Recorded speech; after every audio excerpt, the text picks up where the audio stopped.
Shalom Bapak Ibu saudara yang terkasih dalam Tuhan. Sekali lagi shalom. Ya, puji Tuhan Bapak Ibu saudara. Anugerah Tuhan begitu luar biasa terhadap kita. Walaupun di saat-saat seperti ini masih banyak saudara-saudara kita khususnya bangsa ini yang masih berduka kasus pandemi COVID-19 yang saat ini juga masih terus meningkat, bahkan meningkatnya lebih drastis lagi ya Bapak Saudara. Kita tetap menjaga keluarga kita, menjaga diri kita, berpola hidup yang sehat, jaga kebersihan, jaga jarak dan juga selalu memakai masker dalam setiap kali kita berpergian. Bapak Ibu Saudara yang dikasihi Tuhan, mari kita akan mulai ibadah kita pada pagi hari ini. Saya mengundang Bapak Ibu Saudara untuk berdiri. Kita akan mengagungkan Tuhan, kita akan memuliakan Tuhan. Biarlah sinar kemuliaan Bapa, sinar kemuliaan Tuhan terpancar di hati kita, terpancar di hati Bapak Ibu Saudara, dan kita akan memujikan, kita akan mengagungkan Tuhan karena begitu indah, begitu mulia kasih Tuhan terhadap kita. Sinar kemuliaan-Mu Bapa.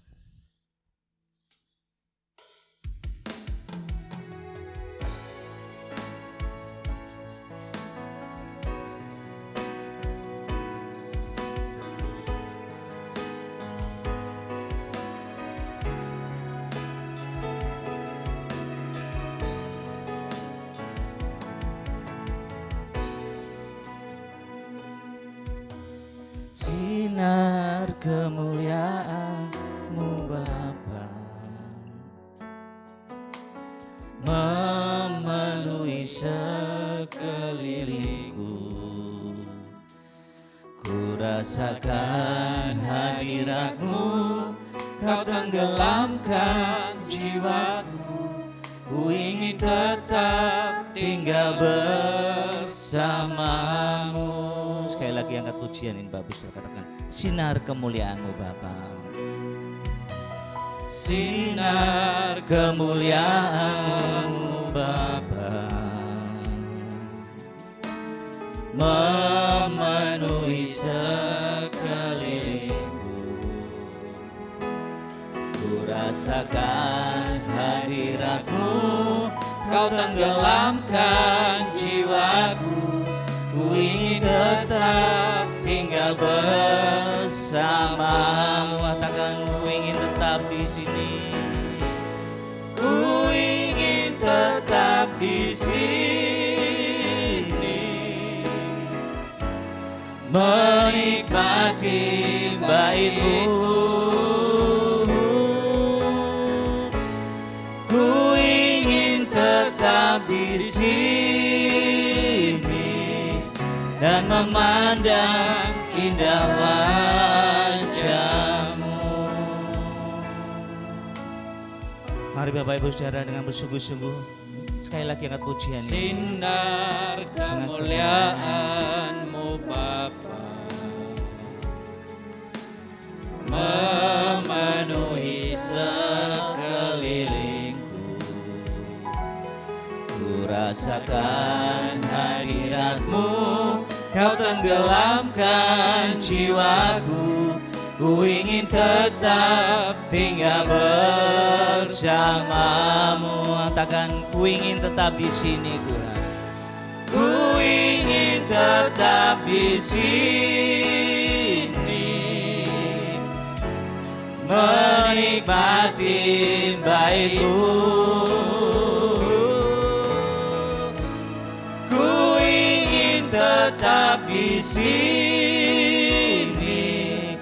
dan memandang indah wajah-Mu. Sekali lagi katakan, ku ingin tetap di sini Tuhan. Ku ingin tetap di sini, menikmati bait-Mu. Ku ingin tetap di sini dan memandang indah wajah-Mu. Katakan dan memandang dan memandang indah wajah-Mu. Sekali lagi katakan, dan memandang indah wajah-Mu.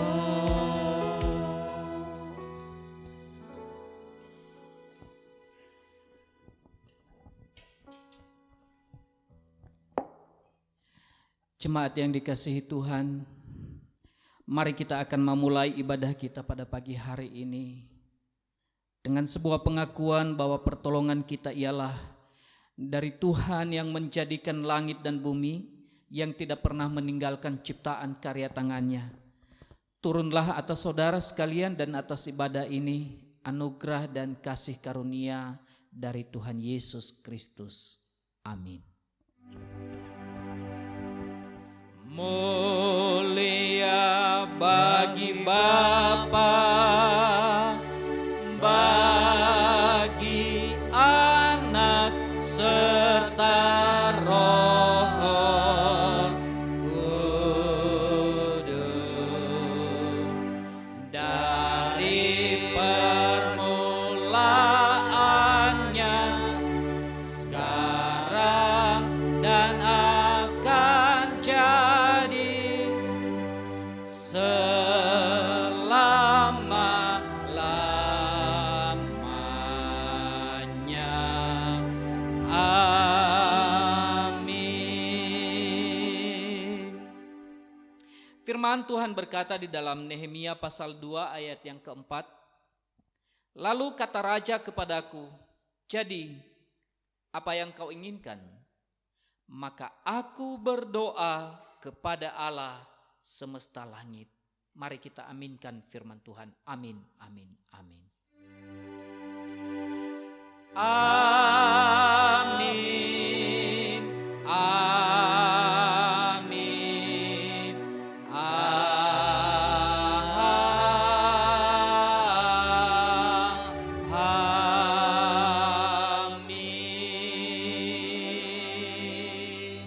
Jemaat, saya persilakan duduk kembali.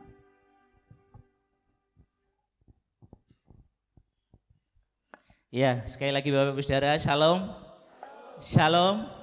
Ya, apa kabarnya Bapak Ibu Saudara? Luar biasa, ya, puji Tuhan.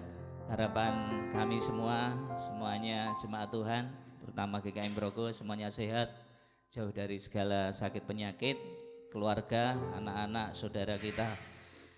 Bapak Ibu yang dikasihi Tuhan, begitu besar kasih Allah kepada kita, bahkan Dia rela menyerahkan nyawanya untuk kita semua. Maka dari itu Bapak Ibu Saudara, kita pun juga terus bersyukur, kita wajib memuliakan Dia, menyembah Dia, bahkan lebih daripada itu kita menyerahkan hidup kita untuk Tuhan kita, Yesus Kristus. Mari Bapak Ibu Saudara, kita wujudkan cinta kasih kita kepada Tuhan dengan kita menyanyikan pujian ini bahwa kasih Tuhan tidak berubah selamanya. Saya mengundang sekali lagi Bapak Ibu Saudara jemaat untuk berdiri. Kita akan memuji Tuhan kembali, tak berubah selamanya.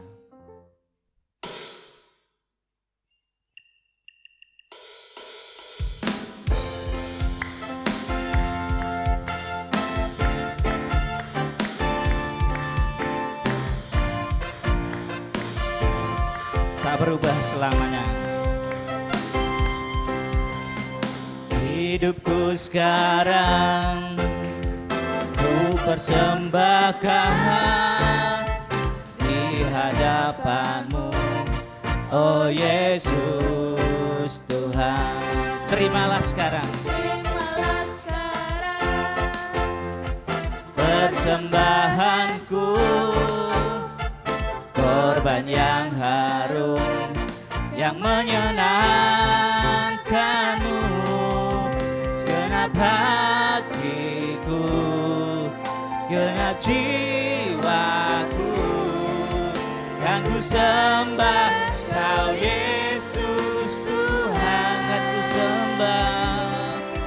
Kan ku sembah Kau Yesus Tuhan. Kan tak berubah selamanya cinta kasih kasihku padamu. Ku mau hidup selamanya, ku senangkan hatimu, tak berubah selamanya.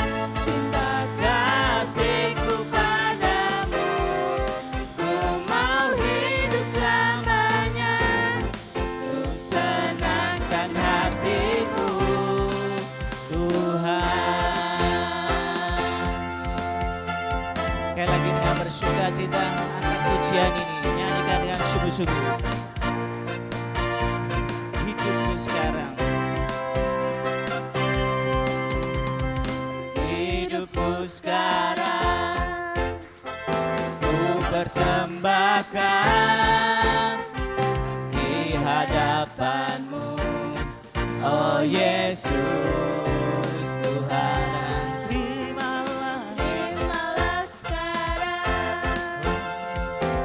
Persembahanku, korban yang harum, yang menyenangkanmu. Segenap hatiku, segenap jiwaku, kan ku sembah Kau Yesus Tuhan. Takkan kan ku sembah, kan ku sembah Kau Yesus Tuhan. Sama-sama tak berubah selamanya. Cinta kasihku padamu, ku mau hidup selamanya, ku senangkan hatimu, tak berubah selamanya. Cinta kasihku padamu, ku mau hidup selamanya, ku senangkan hatimu, tak berubah selamanya. Cinta kasihku padamu, ku mau hidup selamanya, ku senangkan hatimu, tak berubah selamanya. Cinta kasihku padamu, ku mau hidup selamanya, ku senangkan hatimu, Tuhan. Takkan ku senangkan hatimu, Tuhan. Ku senangkan hatimu, Tuhan. Sekali lagi katakan, ku senangkan hatimu, Tuhan. Senangkan hatimu, Tuhan.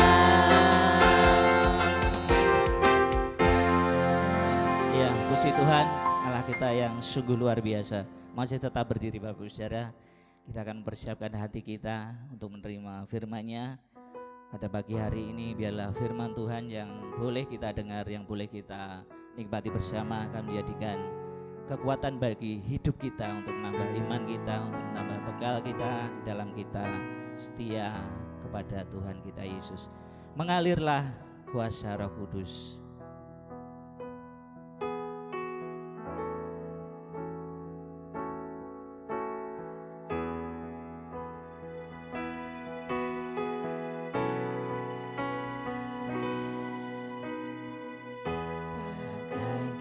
Tanah kering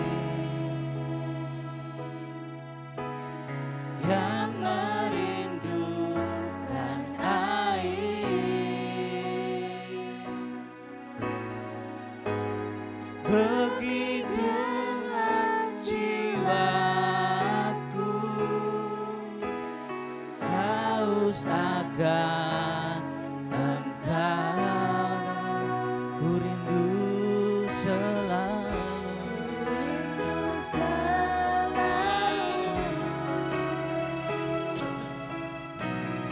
Hadir-Mu di hidupku, memulihkan jiwaku, memulihkan jiwaku, hapuskan air mataku, mengalirlah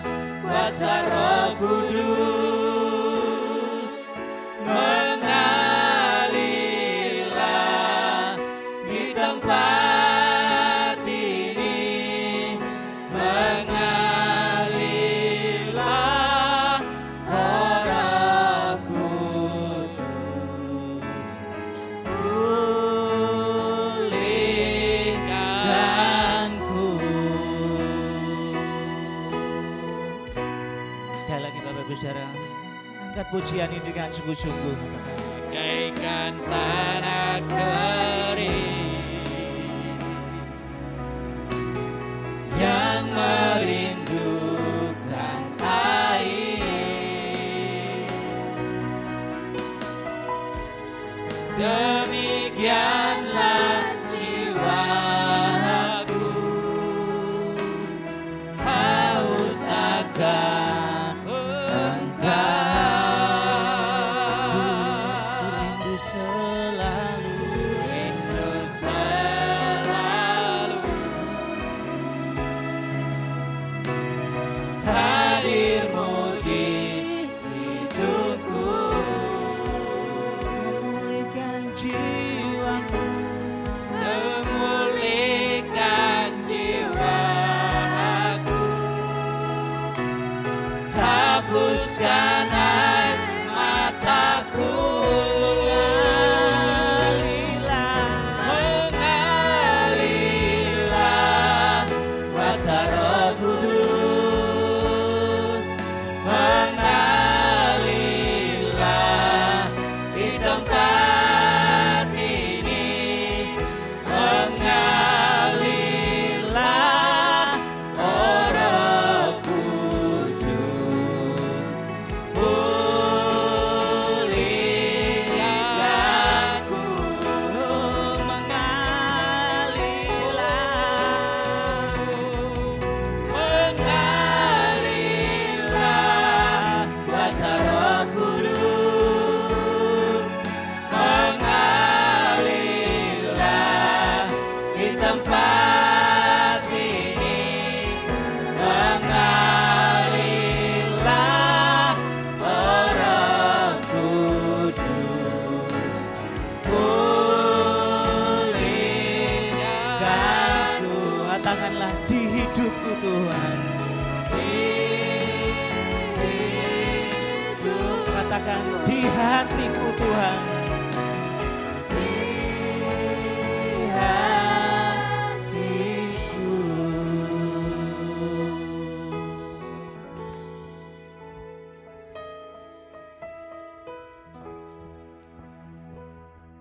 Kita berdoa. Tuhan, kami bersyukur pada pagi hari ini kesempatan yang telah Engkau berikan kepada kami di dalam keterbatasan dengan adanya pandemi COVID-19 ini. Kami bersyukur karena Tuhan masih memberikan kelancaran, kemudahan hingga kami pun Tuhan boleh memuji Engkau, akan meninggikan nama-Mu di tempat ini, di tengah-tengah persekutuan kami, bahkan di tengah-tengah di dalam hati dan pikiran kami. Tuhan, tolong kepada kami supaya apa yang akan kami dengarkan melalui firman Tuhan pada pagi hari ini akan memberi kontribusi berkat rohani, mengubahkan hidup kami dan menolong kami Tuhan untuk memahami rencana-rencana Tuhan dalam setiap persoalan-persoalan, dalam setiap musim dan situasi keadaan yang terjadi dalam kehidupan kami. Terima kasih, kuasa Roh Kudus-Mu itulah yang bekerja lebih dari apa yang kami perkatakan, lebih dari apa yang kami pikirkan, dan lebih dari apa yang kami renungkan. Maka kuasa Roh Kudus-Mu itulah yang akan menyempurnakannya di dalam setiap kami masing-masing. Berkati hamba-Mu dan sekali lagi berkati seluruh jemaat-Mu, berkati firman Tuhan yang akan kami dengar. Dalam nama Tuhan Yesus kami berdoa. Amin. Silakan duduk Bapak Ibu.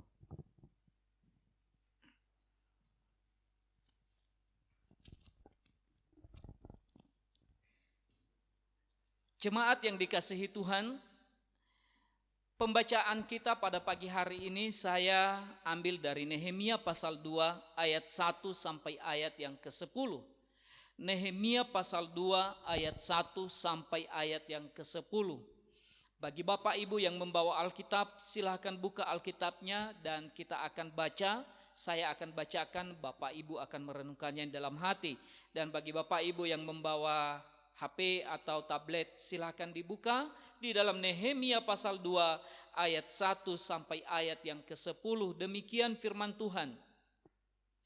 Pada bulan Nisan tahun ke-20 pemerintahan Raja Artasasta, ketika menjadi tugasku untuk menyediakan anggur, untuk mengangkat anggur dan menyampaikannya kepada raja. Karena aku kelihatan sedih yang memang belum pernah terjadi di hadapan raja.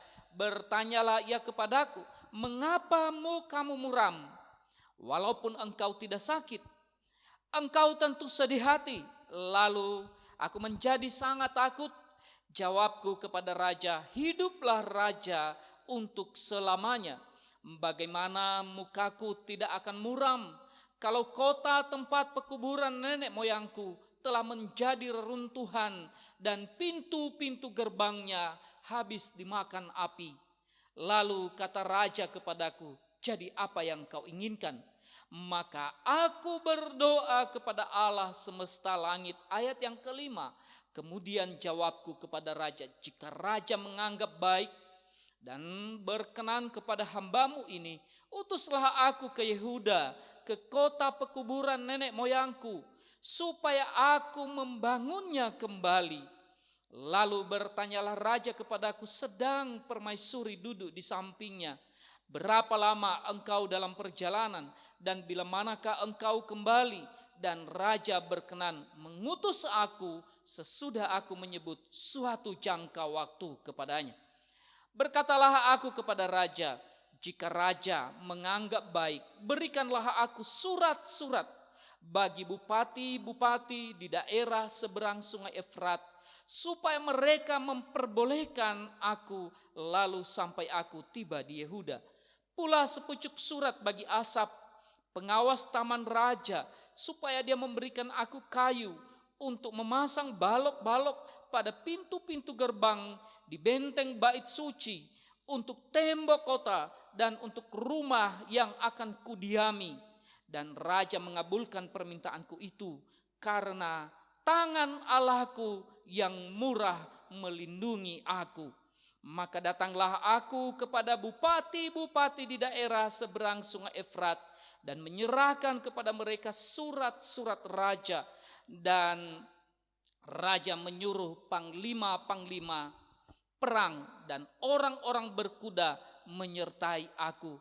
Ketika Sanbalat, orang Heron, orang Tobia, orang Amon, pelayan itu mendengar hal itu, mereka sangat kesal karena ada orang yang datang mengusahakan kesejahteraan orang Israel. Demikian firman Tuhan yang dibacakan kepada semua kita. Yang berbahagia adalah setiap orang yang membaca, merenungkan, dan melakukan di dalam kehidupan kita hari lepas hari. Amin. Menjajaki visi Allah. Itu yang menjadi tema pada pagi hari ini di tengah-tengah ibadah. Kita sudah 3 kali ibadah bertatap muka. Minggu pertama, minggu kedua, dan hari ini minggu ketiga. Saudara-saudaraku dalam Kristus Yesus, ada sebuah keluarga, ada seorang keluarga datang bercerita kepada saya, Pak, beberapa tahun yang lalu saya berdoa untuk tetangga saya. Saya tanya, kenapa tetangganya Bapak Ibu? Ternyata tetangganya memusuhi mereka. Tetangganya jengkel kepada mereka. Tetangganya benci kepada mereka. Ada beberapa penyebab, saya tidak perlu menyebutkannya di sini. Tapi intinya tetangga ini tidak senang terhadap keluarga yang sedang bercerita itu kepada saya. Lalu ibu itu dengan menggebu-gebu dia katakan begini, tapi puji Tuhan Pak, mulai saat itu saya tahu bahwa dia membenci saya. Saya berjuang. Berjuang bagaimana Bu? Saya berjuang berdoa kepada Tuhan. Dan luar biasa, 3 doa saya kepada Tuhan, 2 sudah dijawab, dan 1 lagi masih dalam pergumulan. Dan salah satu yang dia ceritakan kepada saya, dia katakan bahwa setelah 3 tahun pas hari raya kemarin, datanglah makanan diantarkan ke rumah kami. Dan dia katakan, ibunya yang ngantar, dia katakan, bukan atas nama ibunya, tapi atas nama bapaknya. Dia katakan dari bapak ini untuk bapak ini, yaitu teman saya yang bercerita itu kepada saya tadi. Saudara-saudara, luar biasa. Tuhan yang dipuji dan ditinggikan. Kenapa saudara-saudaraku? Karena perjuangan seorang ibu ini dalam doa, maka kemudian Tuhan melembutkan hati yang keras, hati yang benci sekalipun diubahkan menjadi hati mengalir, mengasihi, berrekonsiliasi kembali. Dan itu yang terjadi dialami oleh keluarga ini. Maka keluarga ini luar biasa mengangkat tangan, mengangkat hatinya, selalu memuji-muji nama Tuhan. Saudaraku dalam Yesus Kristus, menjajaki visi Allah saudara-saudaraku, itu butuh yang namanya perjuangan. Tapi perjuangan seperti apa yang kita lakukan? Perjuangan seperti apa yang kita praktekkan?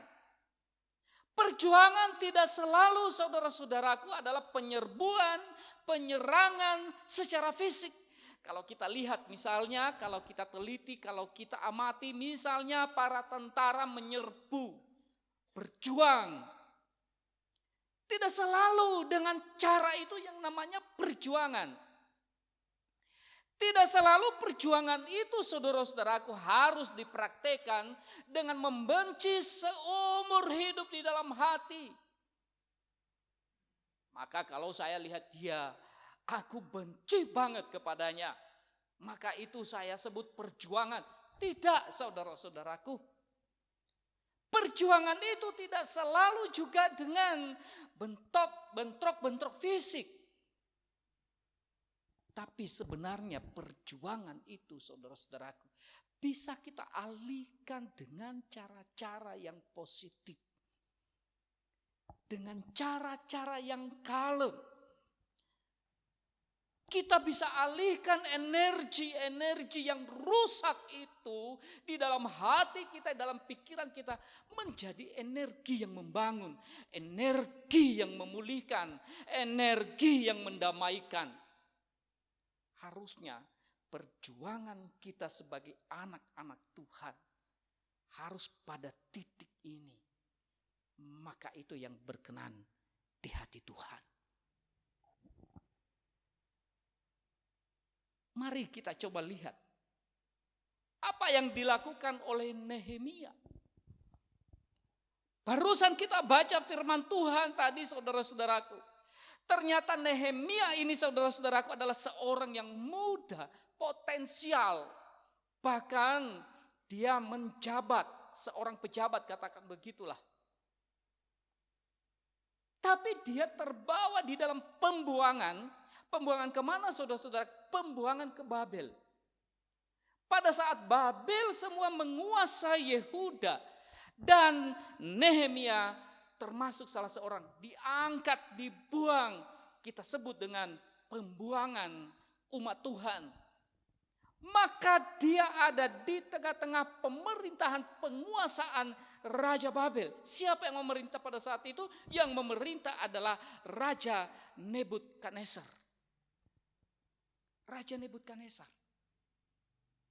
Tapi saudara-saudaraku, setelah Nebukadnezar meninggal, selesai sudah, dan perlahan-perlahan pengaruh kekuasaan dari Raja Babel ini mulai pudar, mulai redup, ditandai dengan hadirnya kerajaan yang lain yang kita kenal dengan kerajaan Persia. Siapa pemimpinnya di sana? Kerajaan Persia dipimpin oleh Kores, seorang Raja Kores. Tapi beberapa tahun dia memerintah di dalam kurang lebih 30 atau 30 lebih. 30 tahun dia memerintah sebelum Masehi ini. Maka dia meninggal. Maka digantikan dengan Artasasta. Kedua Raja Persia ini saudara-saudaraku, ternyata mereka memiliki kebijakan yang istilahnya memihak sedikitlah kepada umat Tuhan, terutama orang Yehuda pada saat itu. Karena ada satu kerinduan dari umat Tuhan untuk kembali ke Yehuda, untuk membangun kotanya. Seperti yang dikatakan oleh Nehemia, dan promotornya di sini adalah seorang Nehemia. Dan kesempatan yang baik ini tidak disia-siakan oleh Nehemia. Lalu dia mulai merancang bersama dengan kehendak Tuhan. Apa yang dikatakan dalam bacaan kita? Sebenarnya Nehemia ini masih ragu-ragu dan rasa takut bagaimana menghadapi seorang raja. Dikatakan di situ pekerjaannya adalah mengangkat anggur dan memberikan kepada raja. Dan pada saat dia datang mengangkat anggur itu kepada raja, lalu raja melihat mukanya, kok sedih Nehemia ini? Tidak biasanya saudara-saudaraku, semua orang yang bertugas mengangkat anggur kepada raja, dibawa di hadapan raja, orang itu harus orang yang sukacita, yang bergairah, yang semangat.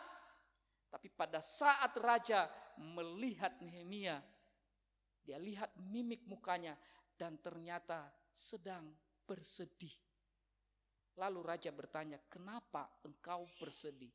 Perhatikan, ini bukan licik.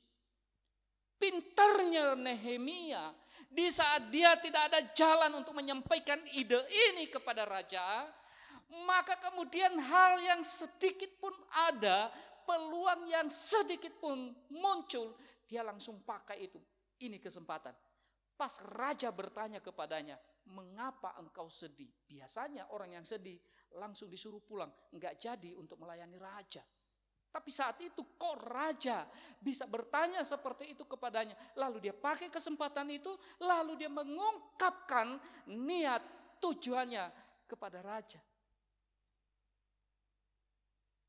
Saudara-saudaraku dalam Kristus Yesus, ketika raja menjawab, selalu Nehemia berkata, diceritakan bahwa aku berdoa kepada Tuhan.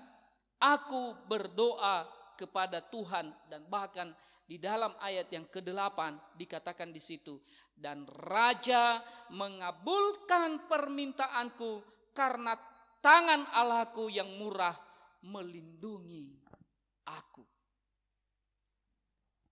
Yang kedua, yang patut kita cermati, di saat Nehemia menyampaikan ini kepada raja, dia tidak menyebut akan membangun Israel atau membangun tembok atau membangun bait Allah. Dia tidak menyebutkan itu.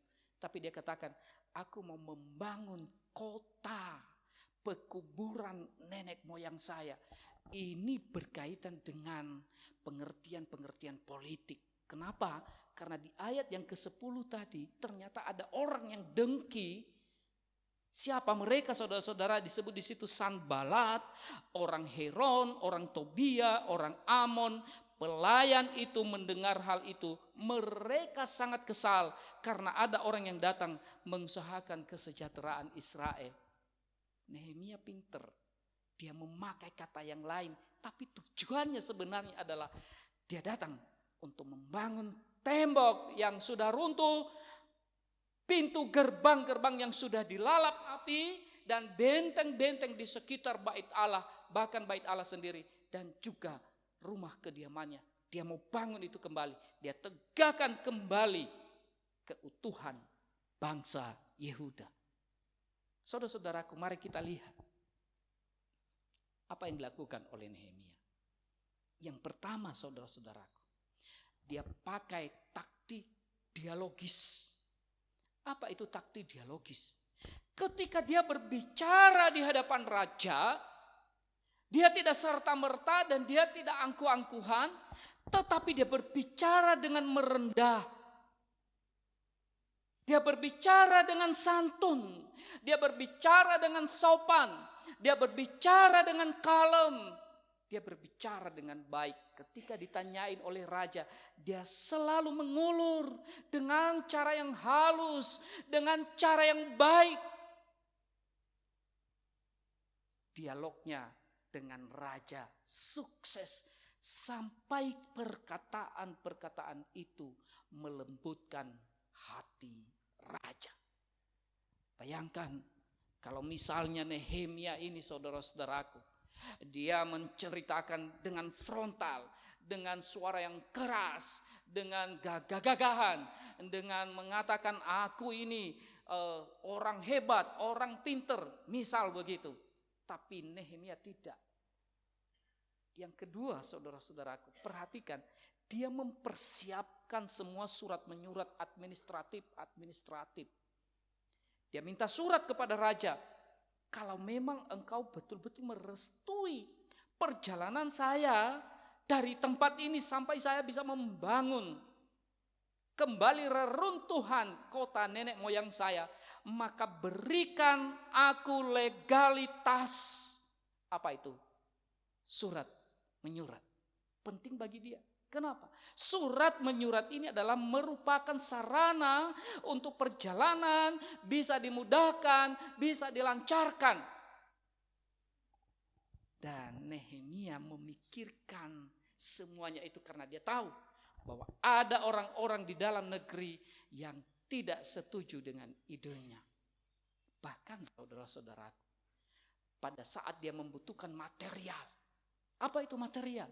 Disebutkan tadi dalam Alkitab, kayu-kayu balok, kayu-kayu gede untuk bisa membangun kembali pintu-pintu gerbang, tembok-tembok yang runtuh dan bait Allah. Dia pun meminta surat. Dan kesimpulannya disebutkan di dalam ayat yang ke-8 tadi. Tangan Allah lah yang menolong aku hingga kemudahan itu diberikan kepadanya. Itulah perjuangan dari seorang Nehemia. Tapi jangan lupa saudara-saudaraku, perjuangan yang harus ada selain daripada 3 tadi. Baik cara bicaranya, baik caranya untuk menyiapkan secara fasilitas surat menyurat dan lain-lain sebagainya, material disiapkan semua untuk membangun itu. Maka yang tidak boleh dilupakan di dalam ayat yang keempat, dia berdoa kepada Tuhan. Perjuangan ini yang seringkali kita lupakan. Perjuangan seperti ini yang seringkali kita tinggalkan. Karena kita keburu berpikir mau pakai biaya apa ya, mau pakai dana apa ya, mau pakai ini dan lain sebagainya. Maka doa mulai kita sepelekan. Maka doa mulai kita nggak ada artinya. Kita sudah mulai tidak lagi mengindahkan Tuhan. Tidak lagi mendengarkan Tuhan, tidak lagi berbicara kepada Tuhan, tapi kita berbicara dengan pengertian kita, kita berbicara dengan pola pikir kita berbicara dengan diri kita sendiri, seakan-akan kita ini lebih hebat daripada Tuhan. Saudara-saudaraku dalam Kristus Yesus, perjuangan yang sama tentu hari ini pun kita alami. Bukan hanya perjuangan sebelum perjuangan. Masalah-masalah yang sama juga kita alami. Walaupun di dalam tataran dan taraf yang berbeda dengan Nehemia. Tapi sama prinsipnya. Sama-sama mengalami yang namanya pergumulan hidup. Sama-sama mengalami yang namanya permasalahan hidup. Apa yang dialami oleh Yeremia membangun tembok. Dan itu pergumulannya. Apa yang kita alami saat ini? Tentu banyak saudara-saudara. Di tengah-tengah kita, Bapak Erik yang kami kasihi telah ditinggalkan oleh istrinya beberapa hari yang lalu, yaitu Ibu Erik. Kami turut berduka cita, Bapak. Ini berjuang juga itu. Mungkin ada di antara kita yang saat ini sedang berjuang oleh karena sakit penyakit. Kita sedang berjuang karena kelemahan turunnya kesehatan kita. Sampai kemarin waktu pemakaman, tiba-tiba Pak Erik berdiri di samping bibir makam, lalu kemudian jatuh begitu. Waduh, saya katakan, Pak, berjuang Pak, kuat Pak. Puji Tuhan, kuat kembali dan hari ini kita bisa melihat Pak Erik tetap sehat. Tetapi mungkin bukan hanya Pak Erik, kita pun mengalami problem permasalahan yang berbeda-beda saudara-saudara. Mungkin itu adalah pekerjaan, usaha, dan lain-lain sebagainya. Apalagi di masa-masa pandemik ini. Kalau kita berjualan, tawarkan sini, tawarkan sana, cari sana, cari situ, dan lain sebagainya. Belum tentu ada orang yang berkeinginan. Belum tentu ada orang yang mau, saudara-saudara. Tapi puji Tuhan, sampai saat ini kita masih berdiri. Mungkin kita sedang bergumul tentang masa depan anak-anak kita. Saat ini saya sedang stres berat.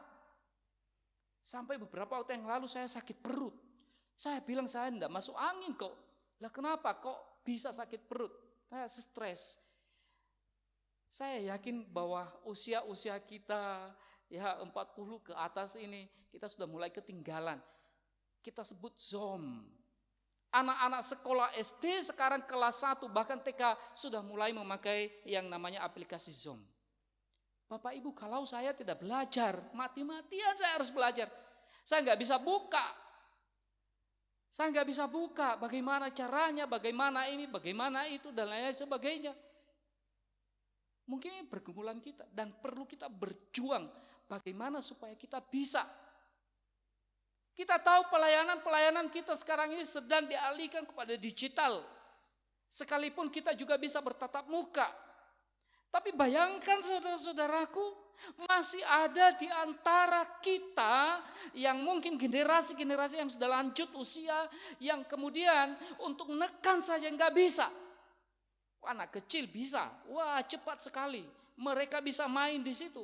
Mainan saya dulu, mainan alami gitu ya, batu-batuan, buah pohon-pohonan dan lain sebagainya. Mainan anak-anak sekarang mereka pakai iPad atau handphone. Di situ semua sudah ada.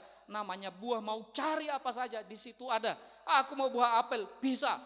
Bahkan yang lagi ngetren sekarang ini saudara-saudaraku adalah anak-anak bisa membangun rumah di dalam aplikasi yang sudah tersedia di dalam HP. Dan mereka senang sekali. Bahkan